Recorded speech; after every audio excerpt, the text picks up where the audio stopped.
Hi everyone. So I have to say, first of all, the campus is so huge.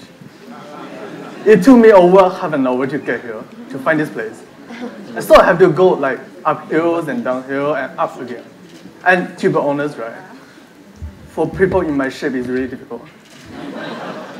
Yeah, but okay, so I also observed something that's very hard to me, that all of the corridors are accessible to persons on wheelchairs.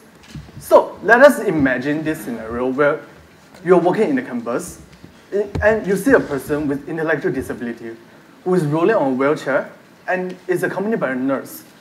Now here's the question.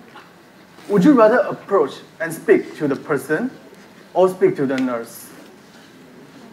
For many of us, I think the answer would be the nurse. And the reason is not because we're rude people, of course, but rather that we feel it is somehow inappropriate or rude to directly address people with disabilities. It might also be because we feel that we must communicate via another person because people with disabilities cannot understand our expressions. However, in reality, it is quite the opposite. And this is a typical example of our misconceptions regarding disability. There's simply too many times when we're just trying to express our empathy and provide help to those people. But what we might not actually realize is that sometimes it hurts them. And the reason is simple. People with disabilities are also autonomous individuals like all of us, with the same level of self-esteem as we all do, and they also wish to live their lives as independently as possible, to chase their dreams as far as possible. And if we treat them with excessive empathy, help, and care, and unnecessary and excessive care, they might feel that we're not respecting them or we're not regarding them as equals. But please don't get me wrong, there's nothing in exercising sensitivity when we interact with people with disabilities. But the issue lies in the way we approach it. So, as many of you who are sitting in this auditorium, I was once a secondary school student who involved myself in many community service projects. I too believe that doing this community service, such as raising funds for charity organizations and visiting people with special needs, could really change the lives of the people we wanted to help. And it's not wrong, indeed. Doing community service can truly bring a lot of benefit to the people in need. But we must also realize that it is not always that helpful, and sometimes it can hurt.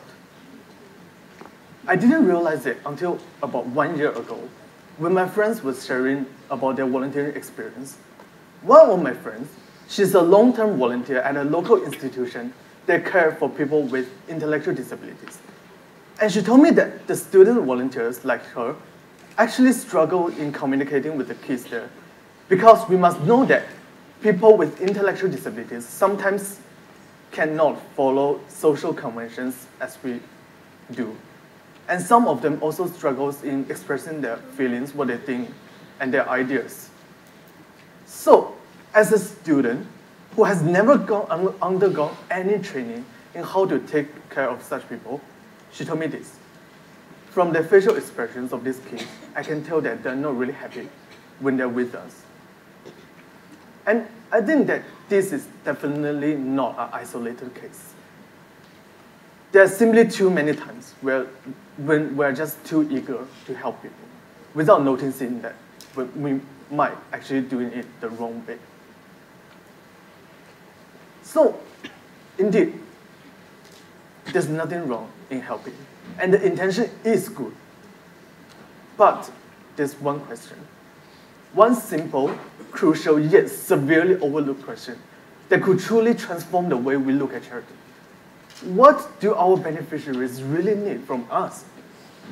So since that day, I've been reflecting on the community service I have participated. And I realized that I might have also made the same mistake.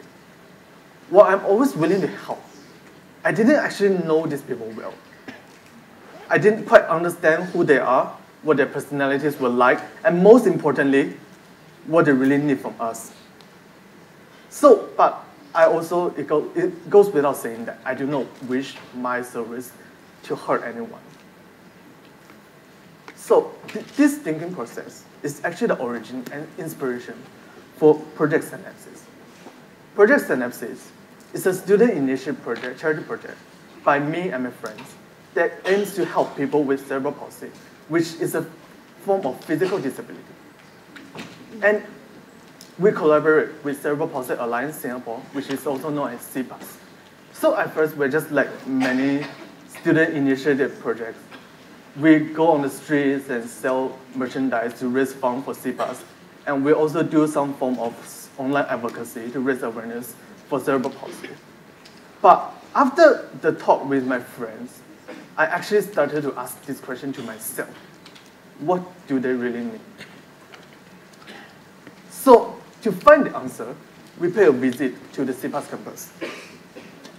And we're actually very surprised when we saw this. All these beautiful paintings are actually done by artists with cerebral palsy. And they are just like me, they are like 18 to 20 years old. So I feel that it's really a pity that the presence of these paintings are not known to a lot of people, and they can only stay in the school gallery. So that's why we held an art fiesta last July to champion the idea that people with cerebral palsy can be also as talented in many ways as we all do. So we displayed these paintings near a booth near Orchard Road. Also, we invite the public to collaborate with our cerebral palsy artists on a giant painting that we want to provide space for them to interact with these artists and to hopefully transform the way they look at people with cerebral palsy, people with disabilities, and how they interact with them. And for Project Synapses, that's not all. Our grand finale actually came in early August last year. As an attempt to alter the stereotypical image people may have regarding cerebral palsy and say disability in general, we spent over 4 months to help the students achieve something that many of us even dare not to dream of. Being a model and working on stage. So to do this, we invited designers from Singapore and Hong Kong to tailor special costumes for these models from CPAS School who also has cerebral palsy to different extent. And instead of covering up their physical differences, these designs actually aim to accommodate them. And to be fair, for students like us, organizing such an event like fashion show is not very easy. But this is a message that we all want to share to all of you. Regardless of our differences, we are all the same, regardless of our physical conditions. At the night of that event, we actually invited models from Nanyang Academy of Fine Arts to walk on the same stage as all those people, all those students with cerebral palsy, as a representation of our belief in equality. So this is a picture, yeah. And it has been 6 months since the fashion show. But I believe that those students will still remember that kind of feeling of joy and excitement when they're on the stage. And for the audience of that fashion show, I hope that the simple yet powerful message of equality can truly change the way they look at disability and how they interact with people with disabilities. And so I want to move back to the scenario that I started with my sharing. So I've actually been talking to many of my friends and strangers also, whose beloved ones are also people with disabilities. And this is the message I got from them. If there's one thing, only one thing, that people with disabilities want from us, it is not money, it is not pity, it is not even our compassion. Rather, it is the sense of respect. And they want us to recognize them as active members of society, like we all do. So this actually gave me inspiration in advocating for a concept named disability ethic, which is a set of principles that tells people how to interact and communicate with people with disabilities in the most appropriate and respectful manner. So, and this disability ethic, I feel that it is especially helpful in communities and societies when there are prevailing prejudice and misconceptions regarding disability. And promoting better understanding of this concept is actually another of my initiatives in China named Team Wins, where we promote deeper understanding and teach people, help people to learn how to exercise these concepts when they treat people with disabilities. And here's the central message that I want to share with all of you. Always go back to the original question. What do our beneficiaries really need from us?